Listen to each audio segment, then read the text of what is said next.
একদিন বাবা ইমাম হাসান ইমাম হোসাইন বাবাজি বাচ্চা কালেতে ধুলা মাটি নিয়ে বাবা খেলাধুলা করতে আছে। বাবা একদিকে বেশি ধুলো, একদিকে বাবা কম ধুলো।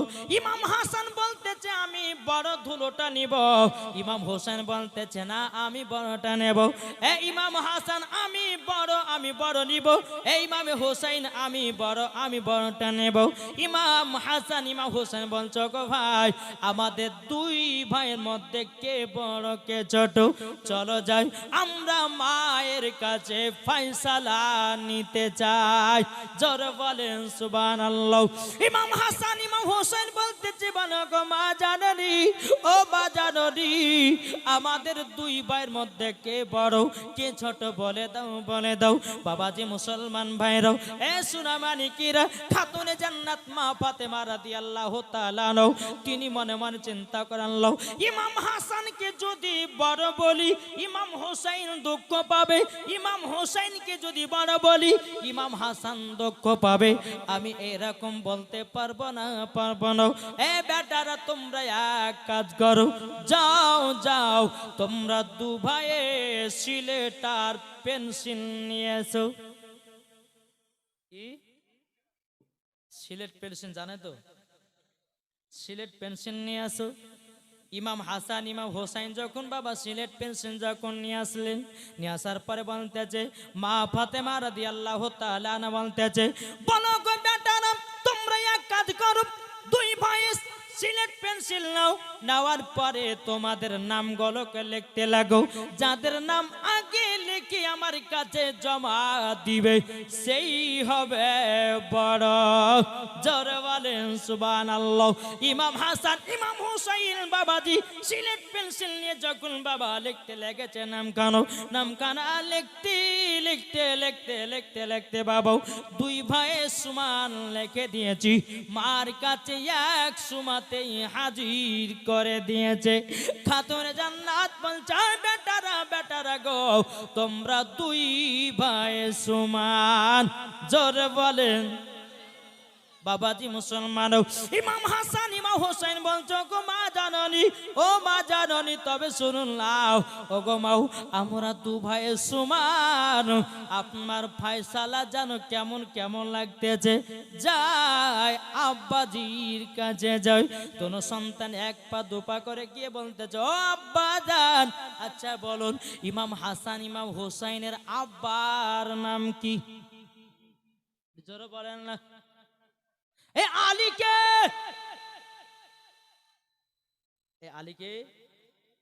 আলীকে যিনি হলো আল্লাহর বাগ, কে?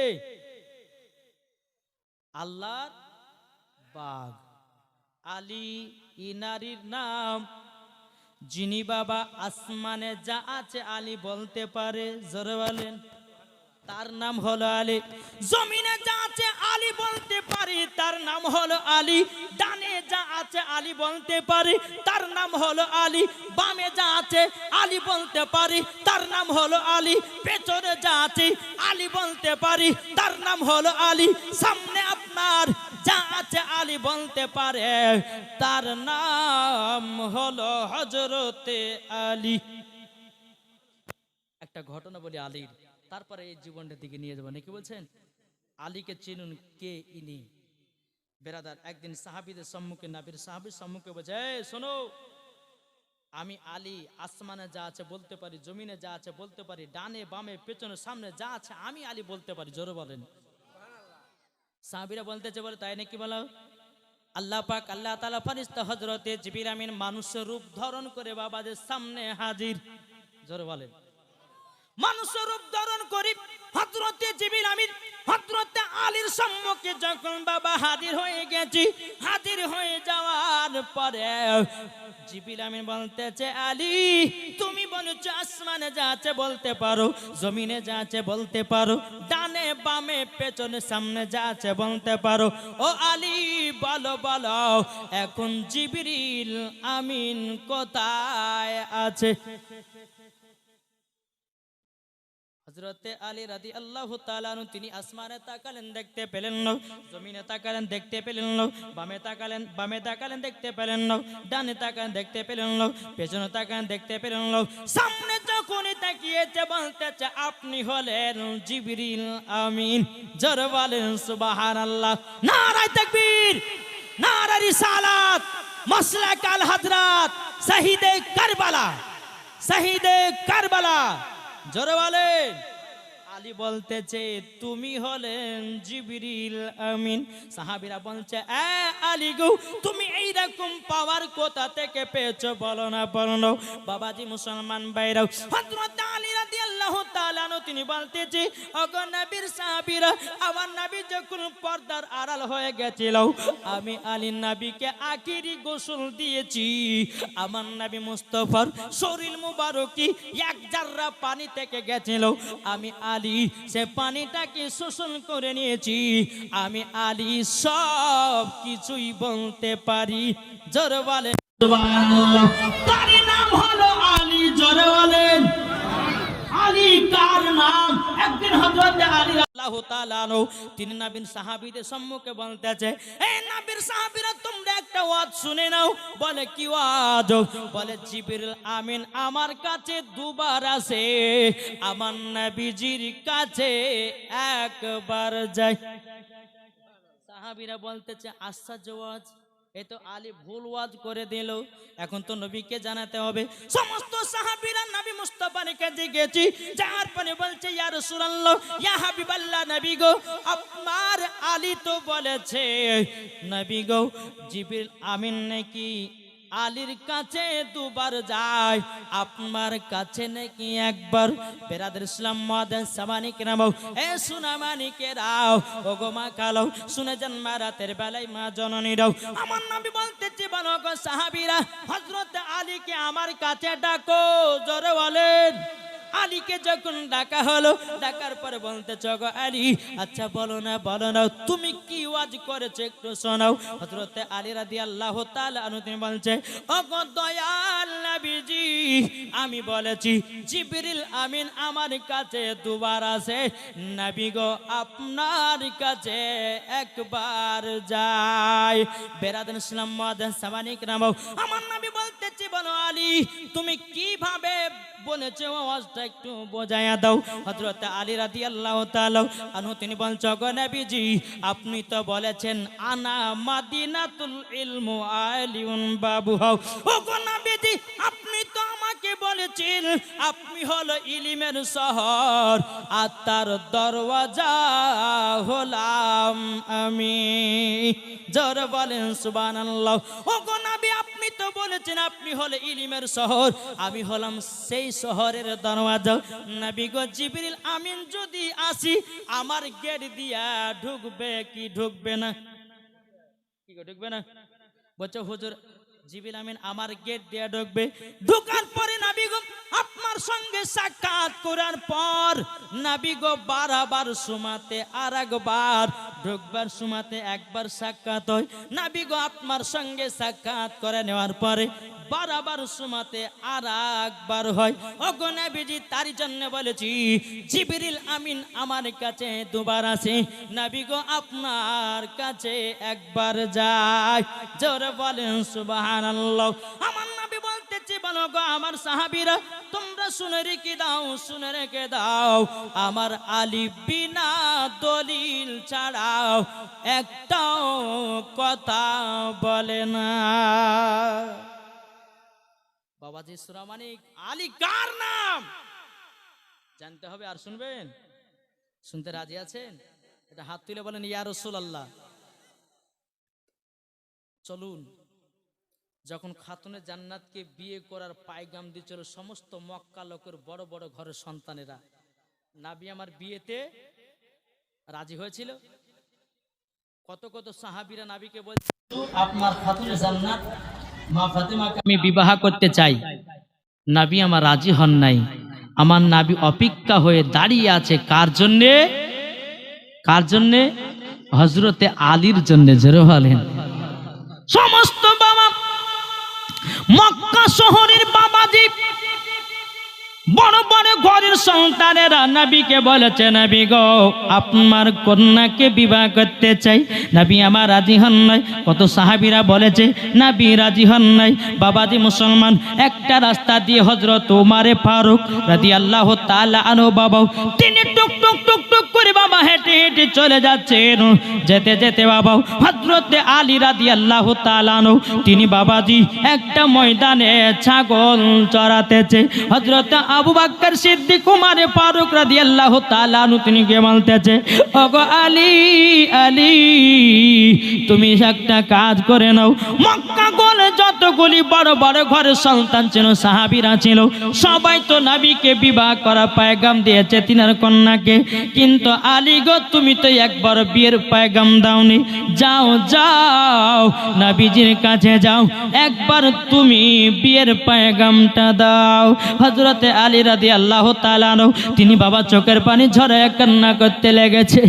ওগো আবু বকর ভাই, ওগো ওমর ফারুক ভাই, আমি এত গরিব আমি খাতুনে জান্নাতকে বিয়ে করে কোথায় নিয়ে যাও? আমি বিবাহের পয়গাম দিতে পারবো না। ওমর ফারুক আবু বকর সিদ্দিক বলছে, বলে আলী একবার তো নবীজির কাছে যাও, নিশ্চয় ফয়সালা হয়ে যাবে। জোর বলেন সুবহানাল্লাহ। হযরতে আলী রাদিয়াল্লাহু তাআলা আনহু তিনি বাবা এক পা দুপা করে নবীজির কাছে গেলেন। যাওয়ার পরে আমার নবীজির সম্মুখে হযরতে আলী যখন পৌঁছে গেছে, পৌঁছে যাওয়ার পরে হযরতে আলী রাদিয়াল্লাহু তাআলা আনহু তিনি মাথাটা নিচু করে বাবা দাঁড়িয়ে আছে। আমার নবী বলছে, আলী আলী কি ব্যাপার, কি হয়েছে বলো, কি কারণের জন্য এসেছো বলো। বাবা আলী কিন্তু লজ্জাতে মুখ খুলতে পারে না। আলী কি ব্যাপার, সামনে দাঁড়িয়ে আছো, বলো কিছু কথা বলো। হুজুর গো আপনাকে তো গায়েবের সংবাদদাতা নবী করে আল্লাহ পাঠিয়েছে।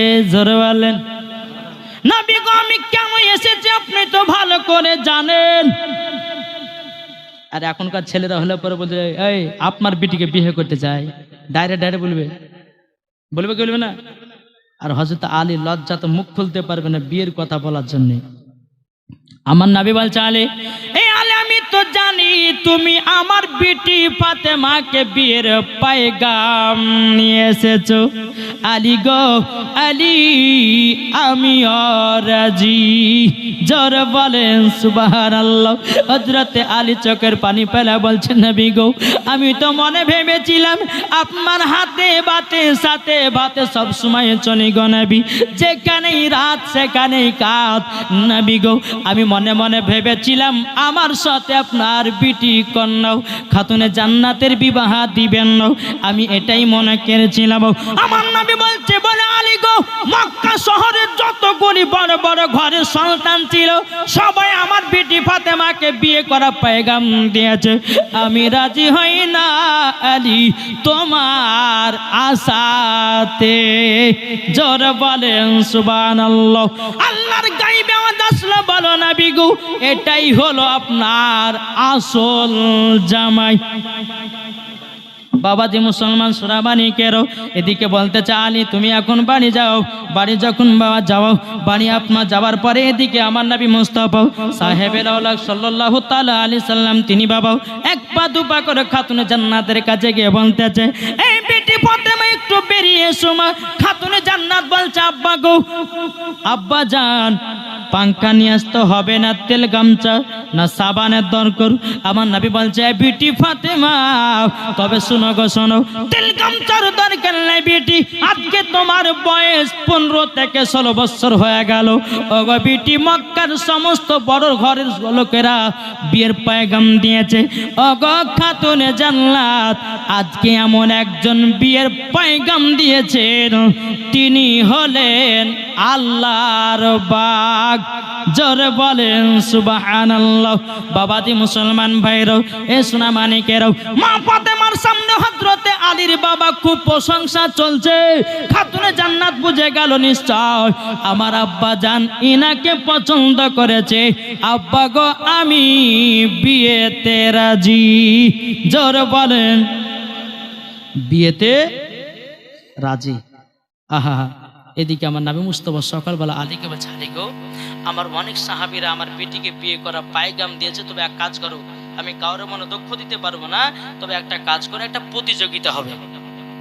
কি হবে প্রতিযোগিতা? মানে জানেন তো, প্রতিযোগিতা হবে। আলী রাদিয়াল্লাহু তাআলা আনহু তিনি বলতেছে, হুজুর কি প্রতিযোগিতা? বলে কোরআনের প্রতিযোগিতা। জোরে বলেন, কোরআনের প্রতিযোগিতা হবে। বলে নবী গো কি প্রতিযোগিতা?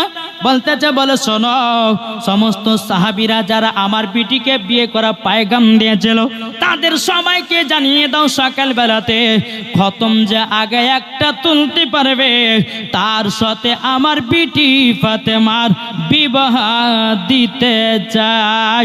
জোরে বলেন।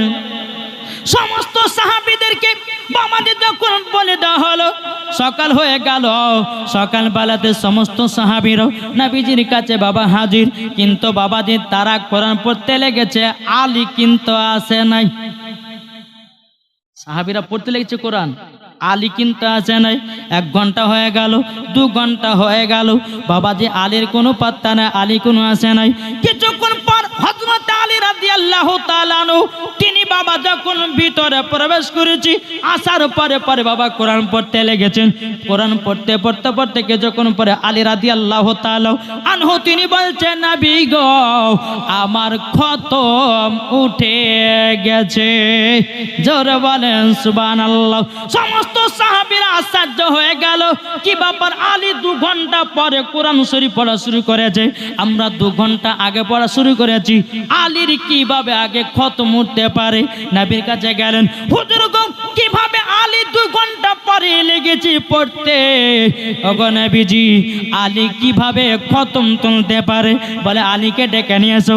আমার নবী বলছে, আলী, তোমাদের আগে তো আমার সাহাবীরা কোরআন পড়তে লেগেছিল, তুমি 2 ঘন্টা পড়ে এসেছো, তুমি আগে কোরআনের খতম তুলেছো কিভাবে বলো?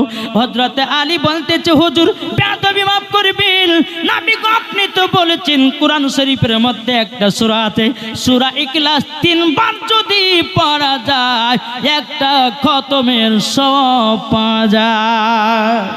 নারে তাকবীর, নারে রিসালাত, মাসলাক আলা হযরত। বলে হুজুর, আপনি তো বলেছেন কোরআন শরীফের মধ্যে সূরা ইয়াসিন যদি কেউ একবার পড়ে 10টা খতমের সওয়াব পাওয়া যায়। নবী গো, আমি আলী একটা খতম তুলি নাই, আমি আলী তুলেছি 101টা খতম। আমার নবী বলতেছে, এ সাহাবীরা শোনো, আমার আলী বিনা দলিল ছাড়া কথা বলে না।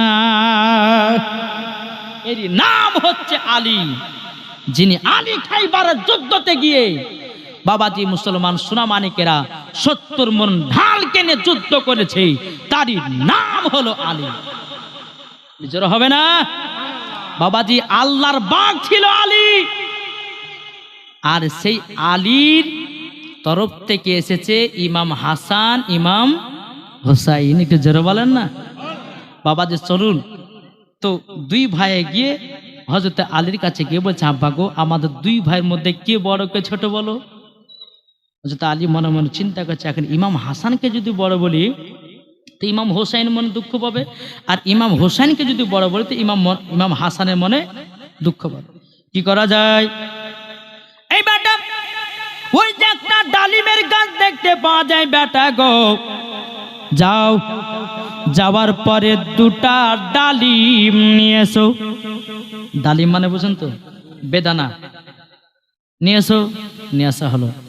বেটা কাজ করো, এই ডালিমে যতগুলি দানা আছে, দানাগুলো তোমরা 2 ভাই বের করো, যে আগে গুনতে পারবে, যে আগে গনে দেখাতে পারবে সে হচ্ছে বড়, আর যে আগে লাস্টে গুনবে সে হচ্ছে ছোট। ঠিক আছে আব্বা, জানতেই হবে।